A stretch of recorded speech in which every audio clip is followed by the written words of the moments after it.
ఈ పరాభావనామ సంవత్సరంలో ద్వాదశ రాసుల వారికి ఏ విషయాల్లో పర్టికులర్గా జాగ్రత్తగా ఉండాలి, ఏ విషయాల పట్ల మీరు కొత్త కొత్త అవకాశాలు అందిపుచ్చుకోవాలి అనేటువంటి విషయాలు చెప్తుంది నేనైనప్పటికీ చెప్పిస్తుంది సాక్షాత్ లలిత అమ్మవారిగా భావిస్తూ, వృశ్చికం వారికి చూసుకున్నట్లయితే ఈ సంవత్సరం మీరు ఎటువంటి విషయాల పట్ల జాగ్రత్తగా ఉండాలి, ఏ దేవతారాధన చేసుకోవాలి పరాభావన సంవత్సరంలో అని చెప్పి చూసుకున్నట్లయితే, ప్రధానంగా మీకు 4వ స్థానంలో రాహు ఉంటూ పంచమ శని, అష్టమ స్థానంలో ఉండేటువంటి గురువు భాగ్యస్థానంలోకి వస్తూ దశమంలో కేతు ఉన్నాడు. ఈ యొక్క గ్రహస్థితిని అనుసరించి మీకు ఎటువంటి ఫలితాలు జరగనున్నాయి, ఏ విషయాల పట్ల జాగ్రత్తగా ఉండాలి అనేటువంటి అంశాలు చెప్తుంది నేనైనప్పటికీ చెప్పిస్తుంది సాక్షాత్ లలిత అమ్మవారిగా భావిస్తూ, ఆ లలితాంబిక అమ్మవారి యొక్క అనుగ్రహం మీకు పరిపూర్ణంగా కలగాలని మనస్ఫూర్తి కోరుకుంటూ, ఇక్కడ గమనించుకున్నట్లయితే వృశ్చికం వారికి 4వ స్థానంలో ఉండేటువంటి రాహువు దగ్గరికి అధిక గ్రహాలు రావడం, ఇంకా సంవత్సరానికి ముందే దానివల్ల కొంత ఏదైనా కానీ ఈ ప్రాపర్టీస్ తీసుకునేటప్పుడు వాహనం మీద వెళ్ళినప్పుడు కొద్దిగా జాగ్రత్తగా ఉండాలి. కాకపోతే పరాభావన సంవత్సరంలో నవంబర్ వరకు రాహు 4వ స్థానంలో ఉంటాడు కాబట్టి అక్కడ ఏదైనా ప్రాపర్టీస్ తీసుకోవాలి, అక్కడ సెటిల్ అవ్వాలి, అక్కడ ఏదైనా కోర్సెస్ చేయాలి, సాఫ్ట్వేర్ రిలేటెడ్ సంబంధించినవి, అటువంటి వాటికి మాత్రం చాలా అనుకూలంగా ఉంటుంది.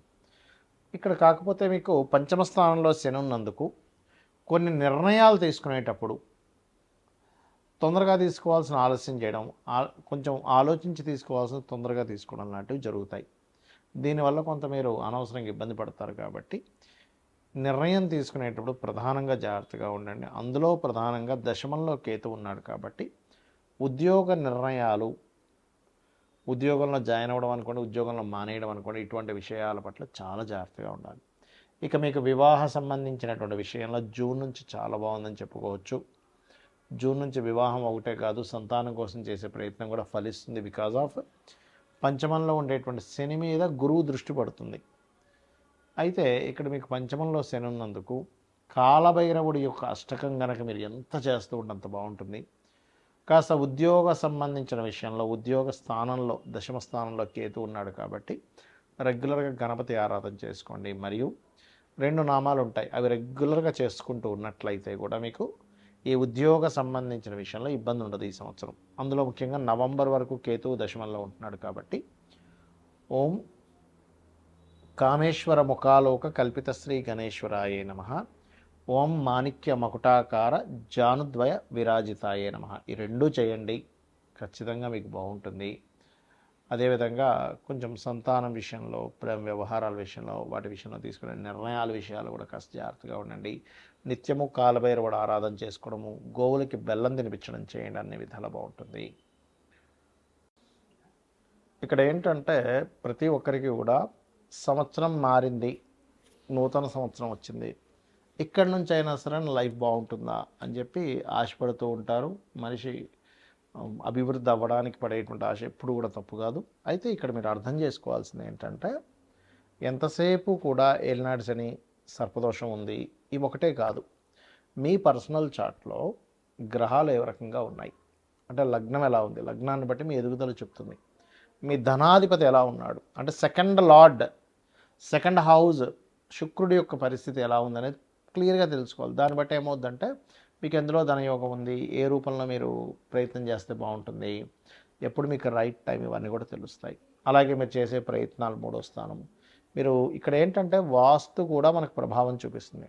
జాతకం బాగుందండి, వాస్తు బాలేని ఇంట్లోకి వెళ్ళానంటే ఏమవుతుందంటే కుండలో వాటర్ పోస్తున్నాము, కానీ కుండకి చిన్న చిల్లుంటే ఏమవుతుంది, కింద నుంచి వెళ్ళిపోతూనే ఉంటాయి.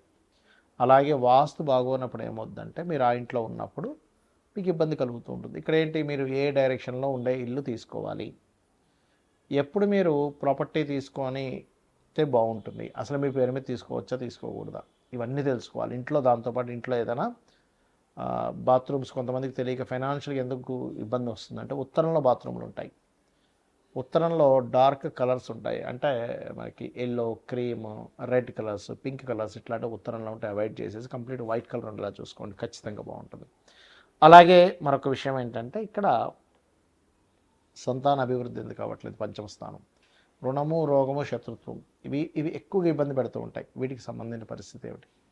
అలాగే మరొక విషయం ఏంటంటే ఇక్కడ వివాహం అయ్యే సమయం, రెండు వివాహాల యోగం ఏదైనా ఉందా, అసలు జీవిత భాగస్వామితో వివాహం విషయంలో ఎందుకు ఇద్దరి మధ్యన సరైన కమ్యూనికేషన్స్ ఉండట్లేదు, ఎందుకు మీ ఇద్దరి మధ్యన మాటిమాటికి ఏదో గొడవలు జరుగుతున్నాయి, ఇవన్నీ కూడా మీ పర్సనల్ చార్ట్లో వెరీ క్లియర్గా ఉంటుంది. కాబట్టి ఈ యొక్క అంశాలలో మీరు కనుక ప్రయత్నం చేసినట్లయితే దాన్ని తెలుసుకొని ఖచ్చితంగా సక్సెస్ ఉంటుంది. అదేవిధంగా వివాహం తర్వాత ఉదాహరణకి వివాహం ఈ సంవత్సరం లేదు అనుకున్నప్పుడు ఆ టైం వేస్ట్ అవుతుంది. ఏ సంవత్సరం ఉందో ఆ సంవత్సరం చేసుకోండి. అలాగే విదేశాలకు వెళ్ళే యోగం ఉందా లేదా, అసలు మీకు జాబ్ సంబంధించిన విషయంలో ఎందుకు ఇబ్బంది అవుతుంది, కెరీర్లో ఎందుకు సెటిల్ లేకపోతున్నారంటే ఒక్కోసారి కొంతమందికి బిజినెస్ యోగం ఉంటుంది, అప్పుడు సెటిల్ అవ్వలేరు, అలా ఉంటుందన్నమాట. అయితే ఇక్కడ మరొక విషయం ఏంటంటే ఈ సంవత్సరం ప్రధానంగా మీరు ఈ ఆదాయము, వ్యయము, రాజపూజ్యం, అవమానాలు వీటికంటే కూడా ఒకటే గుర్తుపెట్టుకోండి, మీకు ఆదాయం బాగా రావాలి. ఓం సంపత్కరీ సమారూఢ సింధుర వ్రజ సేవితాయ నమః అని మంత్రం చేసుకోండి. అప్పులు ఎక్కువగా ఉన్నాయి, ఓం అపర్ణాయ నమః అని మంత్రం చేసుకోండి. బిజినెస్లో ఇంప్రూవ్మెంట్స్ రావాలి, ఓం ఇంద్రగోప పరిక్షిప్త స్మరతూనా భజంగికాయ నమః. అయితే ప్రతిదీ కూడా 45 మినిట్స్ చేయండి. చాలామంది ఏం చేస్తారంటే 5 నిమిషాలు చేశానండి నాకు రిజల్ట్ రాలేదంటారు. చిన్న ఎగ్జాంపుల్ చెప్తాను. అన్నం పొయ్యి మీద కుక్కర్ పెడతాం, 20 మినిట్స్ పడుతుంది కరెక్ట్గా మీకు అది ఉడకడానికి. 5 నిమిషాల్లో నాకు ఉడకాలంటే ఉడకదు. అలాగే ప్రతిదానికి కూడా ఒక ఎనర్జీ ఫామ్ అవ్వడానికి ఒక సమయం పడుతుంది. అలా మీరు ఒక 45 నిమిషాలు కనుక చేయగలిగితే ఖచ్చితంగా దాని ప్రభావం అనేటువంటిది ఉంటుంది మీ మీద. అదేవిధంగా ఈ సంవత్సరం మనకి నవనాయకుల్లో తీసుకుంటే కూడా రాజు, మంత్రి, సేనాధిపతి, అర్ఘ్యాధిపతి ఇలా వీళ్ళు ఒక్కొక్కరు ఒక్కో దానికి అయినందుకు గురువు రాజయ్యాడు. జూపిటర్ యొక్క పరిస్థితి బాగోలేదు. నేను గతంలో చాలా రోజుల క్రితం చెప్పాను, 2-3 నెలల క్రితం కూడా చెప్పాను, గురు రాశిలో శని ఉన్నాడని. దీనివల్ల అనేకమైనటువంటి జన నష్టం ఉంది. కాబట్టి విదేశాల్లో ఉండేటువంటి వారు మరింత జాగ్రత్తగా ఉండాలి. అది యుద్ధాల వల్ల అనుకోండి, కొన్ని రోగాల వల్ల అనుకోండి, విశేషమైనటువంటి జన నష్టం జరగనుంది, గుర్తుపెట్టుకోండి. ఇది ఆల్రెడీ మనకి ఎప్పుడు డిసెంబర్, ఫిబ్రవరి టైంలో కూడా మనం చెప్పాము. కాకపోతే ఎందుకంటే ఇప్పుడు నెక్స్ట్ కొత్త సంవత్సరానికి కూడా ఈ యొక్క గురువే రాజు అవుతున్నాడు. అదేవిధంగా నీర్సాధిపతి కూడా గురువు అవుతున్నాడు. కాకపోతే వర్షాధిపతి చంద్రుడైనందుకు కాస్త చక్కగా వర్షాలు అయితే బాగా పడతాయి, ఎక్కువ రోజుల వర్షాలు కూడా ఉంటాయి. కొంచెం ఈ పంట పొలాలు లేకపోతే ఈ ధాన్యాలకు ఎక్కువగా డిమాండ్ అనేది పెరుగుతుంది. ధాన్యాలకి గుర్తుపెట్టుకోండి, ధాన్యానికి ఎక్కువ డిమాండ్ పెరగనుంది. కాబట్టి ఈ యొక్క విషయాల పట్ల కాస్త మీరు అప్రమత్తంగా ఉండండి. జనాలు బంకర్స్లో దాక్కునేటువంటి సమయం రానుంది, గుర్తుపెట్టుకోండి. కాబట్టి ఈ విషయంలో జాగ్రత్తగా ఉండండి. ఇక మరొక విషయం ఏంటంటే మీరు జాతకమే తెలియదు అప్పుడు ఏం చేయాలి?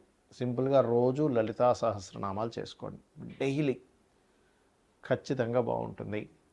అదేవిధంగా మనకి లాస్ట్ టైం మనం చెప్పుకున్నాం, ఒక 4-5 నెలల క్రితం కూడా చెప్పాను, సిల్వర్ రేట్ విపరీతంగా పెరగనుంది అని. మరలా బంగారం, సిల్వర్ రేట్లు ఒక రేంజ్లోకి వెళ్ళనున్నాయి, గుర్తుపెట్టుకోండి. ల్యాండ్ రేట్స్ కూడా విపరీతంగా పెరగనున్నాయి. కాబట్టి రెగ్యులర్గా లలిత చేసుకోండి, అన్ని విధాలా మీకు బాగుంటుంది. శ్రీమాత్రే నమః.